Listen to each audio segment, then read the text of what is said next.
22ஆம் தேதி அந்த படத்தினுடைய ஸ்கிரீனிங் நடக்குது. எக்ஸாமினிங் கமிட்டி அதை பார்த்துட்டு கட் லிஸ்ட் எல்லாம் கொடுக்குறாங்க. என்னென்ன கட் எல்லாம் பண்ணணும், யூஏ சர்டிஃபிகேட்டு அண்ட் அதில் வந்து 25, 27 கட்டு கொடுக்குறாங்க.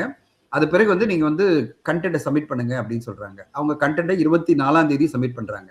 24ஆம் தேதி பிறகு 25 வந்து நீங்கள் தெரியும் உங்களுக்கு கிறிஸ்மஸ் ஹாலிடே. அது பிறகு ஒரு லாங் சைலன்ஸ், 10 நாட்கள் சைலன்ஸு. 5ஆம் தேதி நைட்டு, அதாவது 6ஆம் தேதி ஏர்லி மார்னிங் இவங்களுக்கு தெரிய வருது, ரிவைசிங் கமிட்டிக்கு நாங்கள் இந்த படத்தை ரெக்கமெண்ட் பண்ணுறோம். ஏன்னா ஒரு மெம்பர், இந்த இதில் இருக்கிற 5 பேர் கொண்ட கமிட்டியில் ஒருத்தர் வந்து ரீஜனல் ஆஃபீஸர், அவர் விட்டுருங்க, மீதி 4 பேர் மெம்பர்.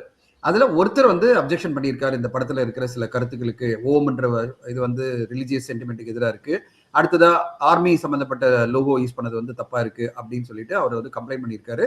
அதனால சேர்பர்சன் வந்து ரிவைசிங் கமிட்டி இந்த படத்தை அனுப்பணும் சொல்லிட்டாருன்னு 6ஆம் தேதி அன்னைக்கு அவங்களுக்கு காலையில் படிக்கிறாங்க. 9ஆம் தேதி படம் ரிலீஸ் ஆகும். ஆப்வியஸ்லி அவங்க வேற வழி இல்லாமல் கோர்ட்டுக்கு போகிறாங்க. இதுதான் டைம்லைன். இப்போ இதில் எல்லாருக்கும் இருக்கிற விஷயம் என்னன்னா, ஒரு கொஸ்டின் மார்க் என்னன்னா, 24ஆம் தேதி அவங்க கட்லிஸ்ட் படி படத்தை சப்மிட் பண்ணிட்டாங்க. 26ஆம் தேதி சர்டிஃபிகேட் கொடுக்க வேண்டியது. அன்னைக்கே நீங்க சொல்லியிருக்கலாம், இந்த படத்துல இந்த சேஞ்சஸ் ஃபர்தரா தேவைப்படுது சொல்லியிருக்கலாம். 27ஆம் தேதி ரிவைசிங் கமிட்டி போயிருக்கலாம், இல்ல 2ஆம் தேதி போயிருக்கலாம். ஏன் 6ஆம் தேதிக்கு போனாங்க? எதுக்கு இவ்வளவு நாள், 12 நாள் கிட்டத்தட்ட எடுத்துட்டாங்க? இதுக்கெல்லாம் யாருக்கிட்டுமே பதில் இல்லை. ஓகேங்களா? இதுதான் இந்த படத்துக்கு இருக்கிற மிகப்பெரிய சிக்கல். இல்லைன்னா இவங்க கோர்ட்டுக்கெல்லாம் போயிருக்க மாட்டாங்க.